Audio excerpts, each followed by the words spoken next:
하나님 말씀 함께 보겠습니다. 베드로 후서 말씀입니다. 1장 1절부터 11절입니다. 신약성경 베드로 후서 1장 1절부터 11절입니다.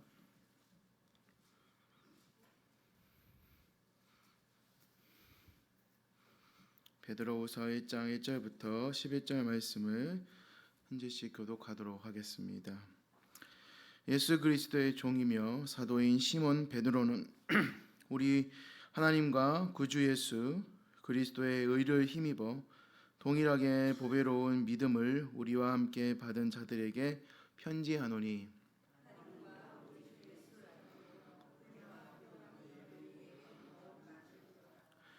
그의 신기한 능력으로 생명과 경건에 속한 모든 것을 우리에게 주셨으니 이는 자기의 영광과 덕으로서 우리를 부르신 이를 알므로 말미암음이라.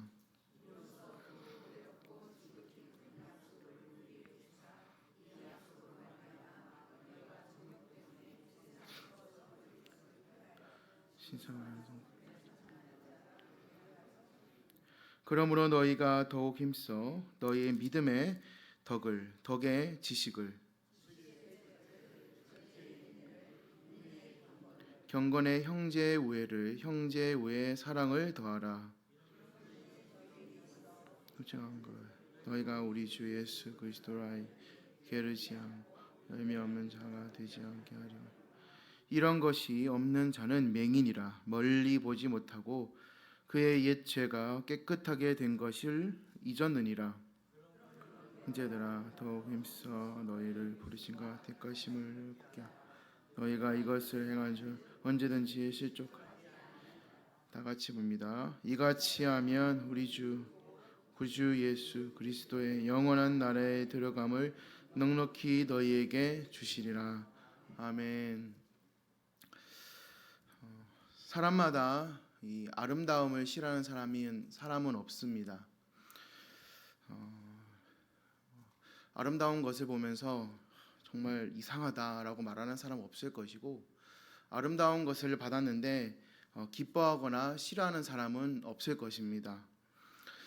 이제 가을이 이제 다가오고 단풍이 무르익고 또 열매가 이제 무르익는 계절이 오면은 아마 이제 많이들 바깥으로 나가실 것입니다.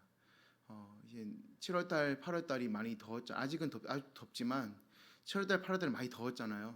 그렇기 때문에 더울 때는 밖에 잘 안 나갑니다.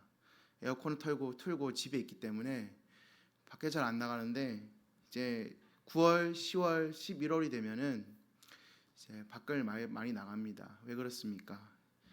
이제 경관이 아름답기 때문입니다. 우리가 자연을 보면서 아름답다, 또 참 아름답다라고 느끼고, 또 그곳을 가면서 참 공기가 좋다라고 느끼는 것은 그곳에 대한 것을 우리가 또 경험하고 체험하려고 가는 것이기 때문입니다. 또 사람을 볼 때도 아름답다고 느껴질 때가 있습니다. 아름다움이라는 것은 이 색과 또 모양과 소리가 조화를 이루어서 사람의 마음에 드는 상태인 것입니다. 아름답다라는 것은 내 마음에 든다는 것이죠. 마음에 안 드는데 굳이 마음에 든다라고 말을 하지 않습니다. 누구나 또 아름다운 향기가 나는 또 꽃을 좋아하기도 합니다. 그런데 그런 것만 아름다운 것이 아니라 여러 가지 자신을 희생을 해가면서 자녀를 키운 부모님의 얼굴에 남은 주름도 우리는 보면서 아름다울 수가 있습니다. 열심히 일을 해서 지문이 다른 손도 아름답고요. 또 화재가 났을 때 위험한 곳에 들어가서 사람을 구해 나오는 소방관도 아름다울 수가 있습니다. 또 아이들의 달리기 경주를 하는데 한 친구가 넘어져서 또 그 친구를 도와주는 그 친구의 손길도 아름다울 수가 있습니다. 또 아담이 하와를 보고 처음 한 말도 아름답습니다. 우리가 잘 아는 창세기 2장 23절에 나오는 이는 내 뼈 중에 뼈요 내 살 중에 살이라 라고 말했던 그 말도 아름답습니다. 제가 이렇게 설교에 아름답다라는 말을 많이 하는 이유는 우리가 서로를 보면서 이 아름다운 하나님의 모습을 많이 닮아갈 수 있어야 된다는 것을 제가 말씀을 하고자 함입니다. 이처럼 성경에 기록된 사람의 첫말은 아름다운 하와를 향한 이 사랑의 첫 고백이었습니다. 우리 하나님은 가장 이 아름다우신 분이십니다. 그래서 다윗은 이렇게 노래를 하고 있습니다. 오늘 시편 27편 4절에 보면 이렇게 고백을 하고 있습니다. 같이 읽어보겠습니다. 내가 여호와께 바라는 한 가지 일 그것을 구하리니 곧 내가 내 평생의 여호와의 집에 살면서 여호와의 아름다움을 바라보며 그의 성전에서 사모하는 그것이라. 아멘. 그래서 우리가 하나님과 가까이 할 수 있게 되면, 하나님과 가까이 하게 된다면 우리는 그 사람은 그 마음에서 또 풍기는 그 모습에서 아름다움이 묻어날 수밖에 없다라는 뜻입니다. 우리가 전도를 해보면 또 많은 사람들과 이렇게 좀 관계를 해보면 절대 모르는 사람인데 저 사람은 뭔가 교회를 다니는 사람 같다라고 느껴지는 그런 좀 풍기는 게 있습니다. 저도 이제 바깥에 전도를 해보거나 지나다니는 사람 보면은 저 사람의 인상이나 좀 인상착의나 말하는 것이 교회 다니세요라고 묻지 않았는데 뭔가 저 사람은 교회를 다니는 것 같다, 뭔가 예수님을 믿는 것 같다라는 걸 같아서 갑자기 이렇게 얘기를 하다가 교회 다니셨어요? 하고 물어봤는데 진짜 교회를 다니는 것을 좀 깨닫는 적이 좀 있습니다. 마찬가지입니다. 흠이 없고 아름다우신 예수님은 그렇게 우리 가운데 인간의 아름다운 모습, 또 때로는 추한 모습으로 오셔서 우리 안에 있는 인간의 성품을 회복시키려 이 땅에 오셨습니다. 그리고 죽으시고 또 부활하시고 하늘로 올라가셨습니다. 그리고 또 세상을 완성시키려 또 다시 오실 것이라 약속을 해 주셨습니다. 그 예수님과 함께 있던 사도 베드로는 예수님의 승천 후 성령을 받고 놀라운 사도가 되었습니다. 이제 로마에서 죽음을 앞두고 소아시아에 있는 성도들에게 오늘 편지를 씁니다. 그는 수신자들에게 이 박해와 예수님의 재림을 부정하는 이단에게 맞서라고 오늘 편지하고 있습니다. 우리 시대에도 이 반기독교 정서가 참 많이 있습니다. 그 가운데 우리는 이 교회에서 교회를 무시하고 이단 가운데 맞서는 그 사람들에게 우리가 어떤 모습으로 나아가야 될 것입니까? 오늘 베드로후서 1장을 통하여서 이러한 시대에서 우리가 어떻게 하나님을 닮아가며 살아야 하는지 함께 살펴보면서 잠시 은혜를 나누고자 합니다. 첫 번째, 우리가 힘써 하나님을 닮아야 하는 이유는 무엇입니까? 바로 하나님의 이 자녀로 택함을 받았기 때문입니다. 왜 우리는 하나님을 힘써 닮아야 합니까? 왜 하나님을 우리가 그 모습을 우리가 우리 마음속에 심어야 하는 것입니까? 하나님의 자녀로 택함을 받았기 때문입니다. 하나님의 자녀로 그분을 닮아가야 한다는 뜻입니다. 너무 많이 이 얘기를 들어서 우리는 하나님의 자녀로 이미 닮아가고 있는데 전혀 이제 우리 마음 가운데 그런 따뜻함이 다가오지 않을 수도 있습니다. 그러나 오늘 이 베드로후서를 쓰고 있는 베드로는 이 예수님의 재림을 부정하는 이단이 소아시아 교회들을 미혹하던 상황을 염두에 두고 이 편지를 쓰고 있습니다. 우선 베드로 전서의 수신자들이 처한 상황을 살펴볼 필요가 있습니다. 우리가 지난 베드로 전서 1장부터 5장까지를 봤을 때 전서를 썼을 때는 박해가 아주 심하지는 않았지만은 이 후서로 넘어왔을 때 박해가 더욱더 심해졌습니다. 베드로전서 2장 11절에 따르면 그들은 나그네와 같은 행인과 같은 처지였습니다. 로마 시민권을 가질 수가 없었고 또 많은 처벌을 받으며 서러움과 또 어려움을 겪는 상황에 있는 처지였습니다. 자기 소유를 가질 수가 없다 보니까 생존을 위해서 다른 로마 시민권을 가진 사람을 의존하고 의지할 수밖에 없었습니다. 그런데 시민들은 나그네나 행인 같은 사람들을 마음대로 내가 부릴 수가 있었고 또 해고할 수가 있었고 마음대로 내가 어떻게 할 수 있는 위치에 있었습니다. 당시 로마 시민권을 가졌다는 것은 엄청난 큰 권력과 권위와 엄청난 힘을 나타낼 수 있었습니다. 그들은 지금의 그 당시에 이 로마 시민권을 갖지 않은 사람들은 지금의 비정규직보다 더 낮은 처지에 있었기 때문에 차별과 이 부정의 희생양이 되기 아주 쉬웠습니다. 그러나 베드로는 그들이 하나님이 원하시는 대로 선한 행실을 하면서 또 반응하기를 원했습니다. 베드로는 부당한 대우와 비방과 박해를 받으면서 이 절망의 늪에서 힘들어하는 그런 모습일지라도 주님의 재림과 영원한 본향을 소망해야 된다라고 오늘 편지를 쓰면서 격려합니다. 지난 2021년에 이 세상과 교회를 섬기는 리서치 연구소라는 데에서 이 설문조사를 했다고 합니다. 거기서 20대와 30대 기독교 청년들을 대상으로 설문조사를 했다고 합니다. 그 결과 한 1000명 정도 대상으로 했는데 그 결과 한 30%의 청년들이 지금 다니는 교회를 옮기거나 교회를 떠나고 싶다라는 결과가 나왔다고 합니다. 그 이유는 뭐냐?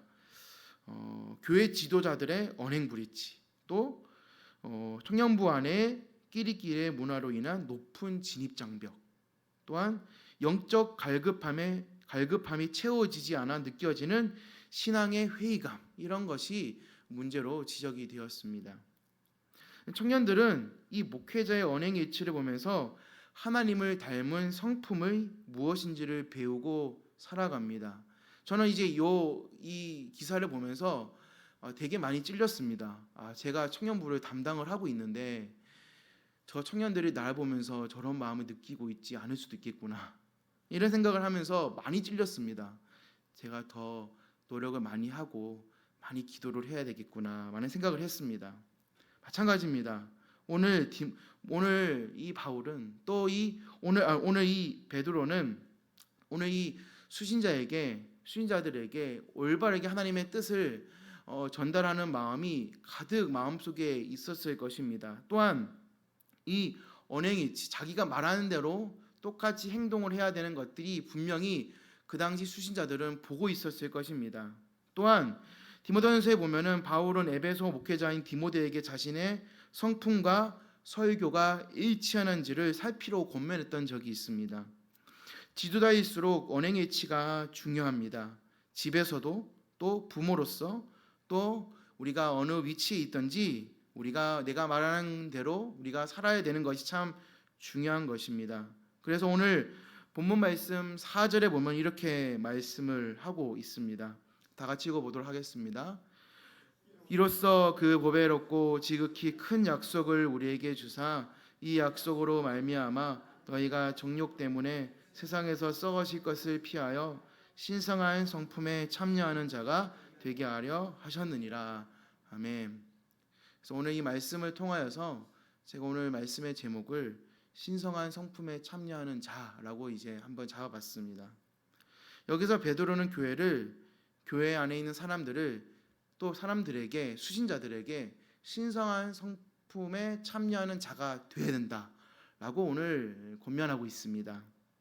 여기서 이 신성한 성품에 참여하는 자들이 모인 데는 바로 성품 공동체라고도 표현할 수가 있습니다. 성품은 무엇입니까? 사람에게 성품은 어떤 것이라고 얘기를 할 수가 있겠습니까? 바로 사람의 성질이나 됨됨이라고도 말할 수가 있습니다. 저 사람의 성품이 되게 좋다, 저 사람의 인격이 되게 좋다, 저 사람하고 있으면 다 마음이 좋아진다, 여러 가지 우리가 표현하는 방법들이 다 다릅니다. 그러나 사람이 어떤 태도를 취하여 행동하도록 만드는데 내면의 능력이자 정신적, 윤리적, 종교적 특성을 우리가 성품이라고 이렇게 표현한다고 합니다. 마찬가지입니다. 그렇다면은 하나님께 택함 받은 우리가 힘써 이렇게 하나님을 닮아가야 되는 이유는 무엇에 있을까요? 계속해서 우리가 본문 다시 돌아가서 1절 말씀에 보시면 이렇게 표현을 하고 있습니다. 우리 1절 말씀 같이 읽어보겠습니다. 예수 그리스도의 종이며 사도인 시몬 베드로는 우리 하나님과 구주 예수 그리스도의 의를 힘입어 동일하게 보배로운 믿음을 우리와 함께 받은 자들에게 편지하노니. 아멘. 여기서 하나님과 구주 예수 그리스도의 의를 힘입어 보배로운 믿음을 가진 것 때문에, 또 그런 자들이기 때문에 우리가 힘써 하나님을 닮아가야 된다 라고 이제 오늘 베드로후서를 처음 시작하면서 그렇게 베드로는 언급을 하고 있습니다. 마찬가지입니다. 이 믿음을 가지고 살아갈 때 여러 가지 우리가 마음 가운데 다른 생각이 들 수가 있습니다. 우리 하나님께서 주신 신성한 성품에 참여하는 자가 될 수 있는 권리를 또 권세를 누릴 수가 있습니다. 그리스도인의 믿음은 오직 하나님 때문에 기뻐하고 즐거워하고 만족할 수가 있습니다. 이 사실을 오늘도 우리가 선포할 수 있는 우리가 저와 여러분들이 되어야 될 줄을 믿습니다. 본문 3절 말씀을 계속해서 읽어보도록 하겠습니다. 그의 신기한 능력으로 생명과 경건에 속한 모든 것을 우리에게 주셨으니 이는 자기의 영광과 덕으로서 우리를 부르신 이를 말미암음이라. 아멘. 여기서 베드로는 하나님을 닮아갈 다른 이유를 소개하는데 예수님이 당신의 백성을 신적인 능력을 통해서 경건의 모든 것을 우리에게 주셨다라고 말씀을 하고 있습니다. 우리는 영생과 더불어 경건하게 사는 것이 살기 위해서 모든 것을 우리에게 받았습니다. 우리가 이제 죽으면 우리의 육체가 죽으면 어디에 갈까요? 우리는 이제 천국에 대한 소망이 있다는 뜻입니다.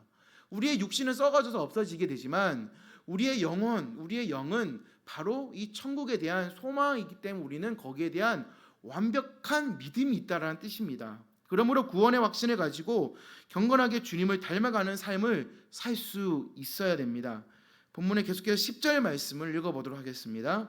그러므로 형제들아 더욱 힘써 너희 부르심과 택하심을 굳게 하라. 너희가 이것을 행한즉 언제든지 실족하지 아니하리라. 아멘. 이 10절의 이 구절은 우리가 주님을 닮아갈 마지막 이유를 소개합니다. 바로 하나님께서 우리를 당신의 백성으로 부르시고 택하셨기 때문입니다. 이처럼 우리가 삶 깊숙이 찾아오신 주님의 마음을 닮아갈 때 우리는 바로 하나님께서 놀라우신 그 사랑을 우리가 깨달을 수가 있습니다.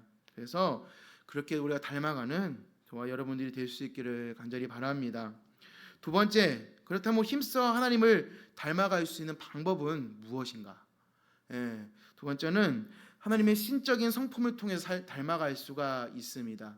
오늘 본문의 5절부터 7절에 보면은 그 성품의 8가지가 등장을 하고 있습니다. 5절부터 7절에 같이 한번 읽어보도록 하겠습니다. 그러므로 너희가 더욱 힘써 너희 믿음의 덕의 지식의 절제를, 절제의 인내를, 인내의 경건의 형제의 우애에 사랑을 더하라. 아멘. 여기 보면 8가지의 이 신성한 성품이 등장을 합니다. 신적인 성품이 등장을 합니다. 여기 나오는 성품 8가지는 읽어보시면 알겠지만 서로 말에 꼬리에 꼬리를 물고 있는 것처럼 보입니다. 뭐에 뭐를 이렇게 꼬리에 꼬리를 무는 것처럼 보입니다. 그리고 이 성품들은 나선의 형태로 발전되기도 하고 또한 뒤의 성품이 앞의 성품을 포괄하기도 합니다. 이렇게 이어지고 묶어지기도 합니다. 그래서 우리가 이 8가지의 성품을 잠시 한번 살펴보도록 하겠습니다. 첫 번째는 믿음입니다.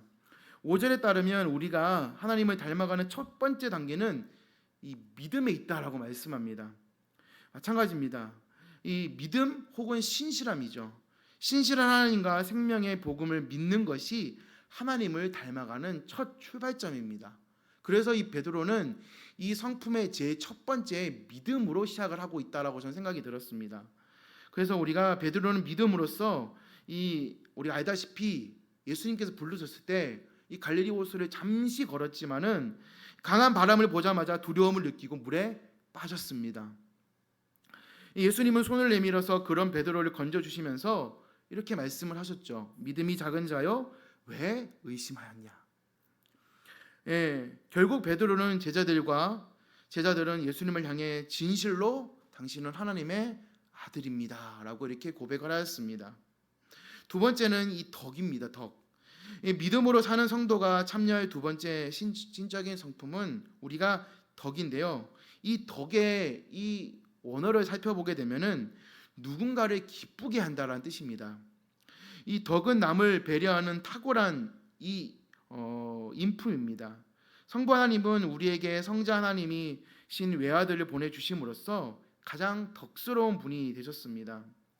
이 베드로서 2장 12절에 보시면 이성 없는 짐승으로서 하나님을 아는 지식이 결여된 사람들이 많이 있었습니다.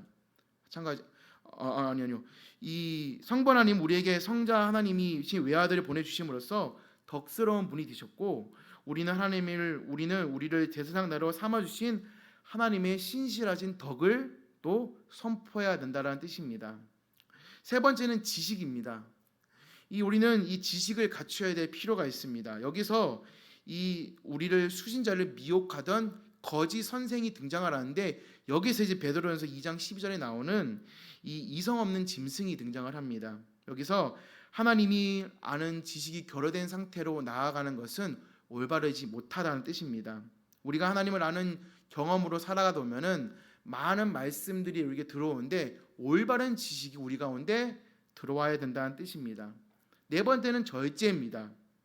네 번째 신적인 성품을 살펴보게 되면은 우리가 앞서 세 가지의 모습을 우리 가운데 알고 있어도 이 예수님을 통한 은혜로 공급해 주신 모든 것들을 알면 알수록 우리는 절제하는 마음을 품을 수가 있다는 뜻입니다.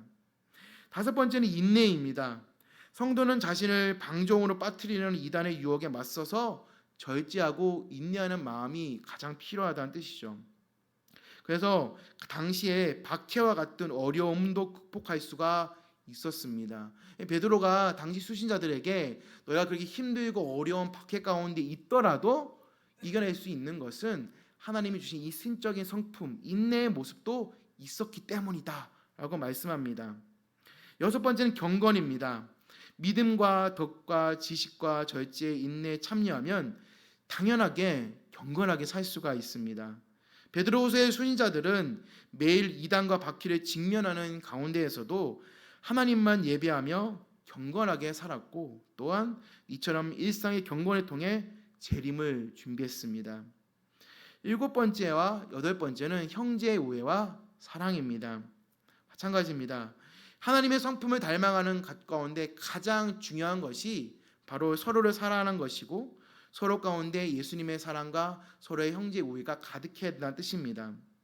마찬가지입니다. 베드로는 목숨을 다해서 예수님을 사랑해야만 했습니다. 보이는 형제자매와 우애한다면 볼 수 없는 하나님을 더욱더 내 목숨을 다해서 사랑하였고 사랑은 성경의 핵심이라고도 할 수가 있었습니다. 이 8가지의 신적인 성품을 통하여서 하나님 앞에 나아갈 수 있는 경건한 또 이 신성한 성품을 베드로는 이 8가지를 포괄적으로 기록을 하고 선포하고 있습니다.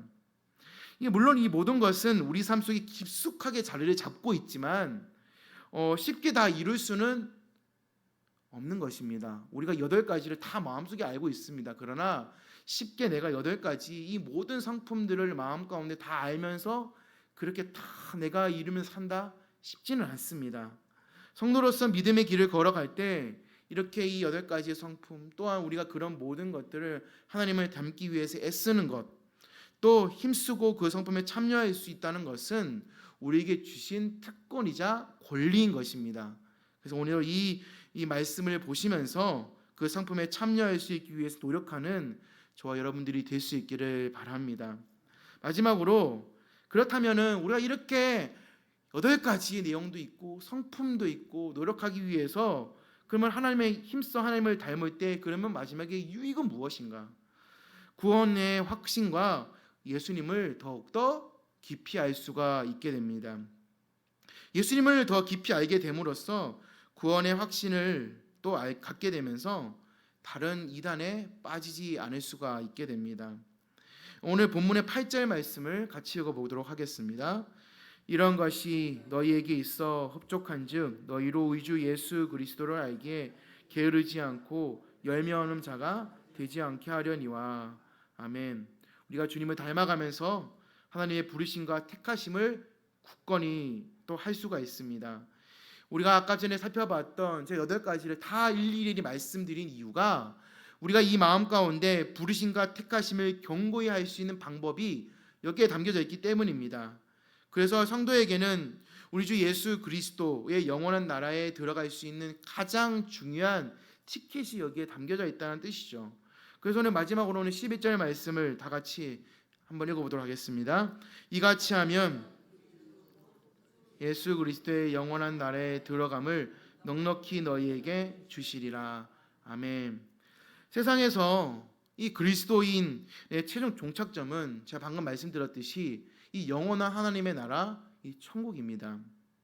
이처럼 주님의 8가지 성품에 참여하는 성도는 절대 다른 생각과 다른 이단과 다른 진리에 빠지지 않습니다.